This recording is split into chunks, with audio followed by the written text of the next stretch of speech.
Kota Madiun, kota yang menyimpan salah satu sejarah terkelam bangsa ini.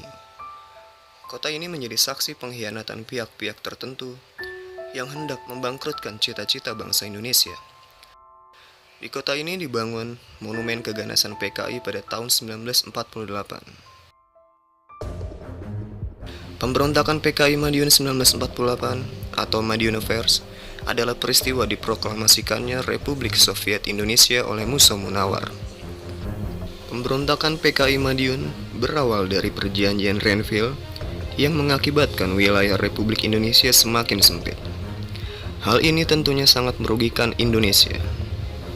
Amir Syarifuddin Harahap, yang saat itu sebagai Perdana Menteri dan memimpin delegasi Indonesia dalam perjanjian Renville, dipaksa mundur dari jabatannya. Pada 23 Januari 1948, Amir meletakkan jabatannya sebagai Perdana Menteri, digantikan oleh Muhammad Hatta.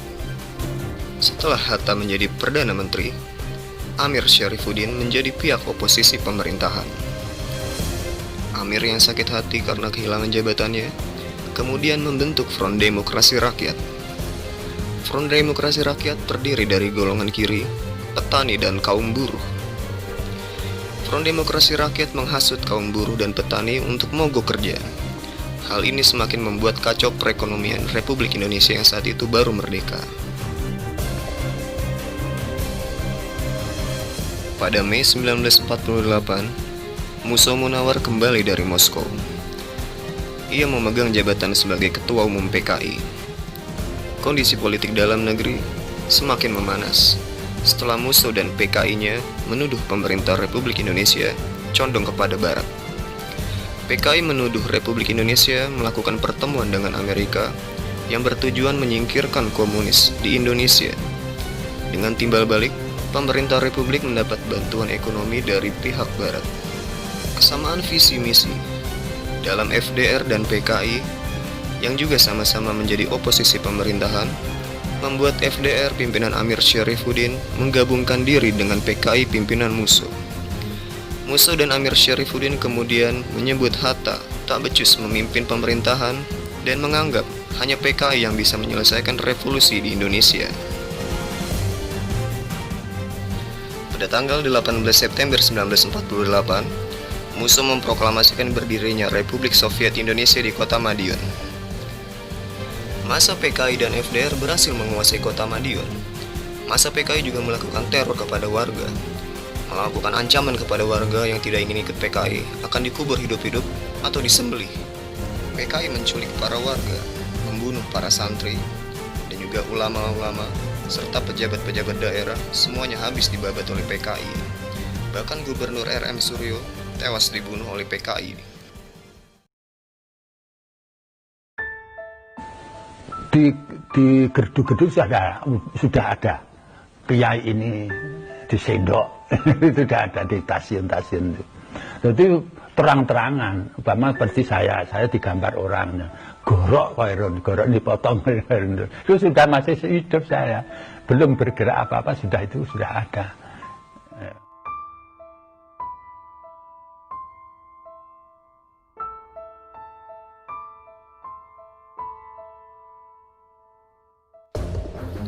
Presiden Soekarno tidak tinggal diam melihat aksi PKI di Madiun.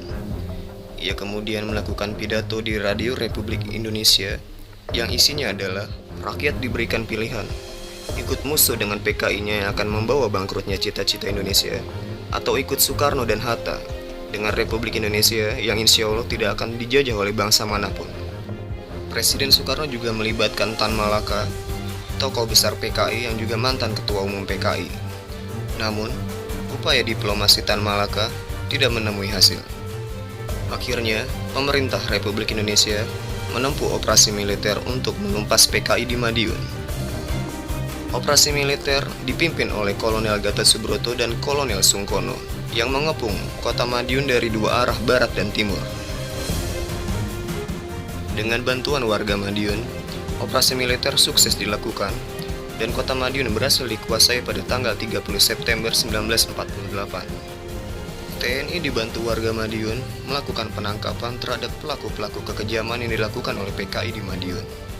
TNI yang dibantu oleh warga Madiun melakukan pengejaran terhadap pemimpin pemberontakan PKI Madiun, Musso, yang melarikan diri ke arah Ponorogo. Musso itu larinya ke selatan, ke barat, terus dikejar dari timur sampai di Sumoroto sebelah barat itu. Tertangkapnya di situ, dikejar orang bersama-sama, orang banyak itu.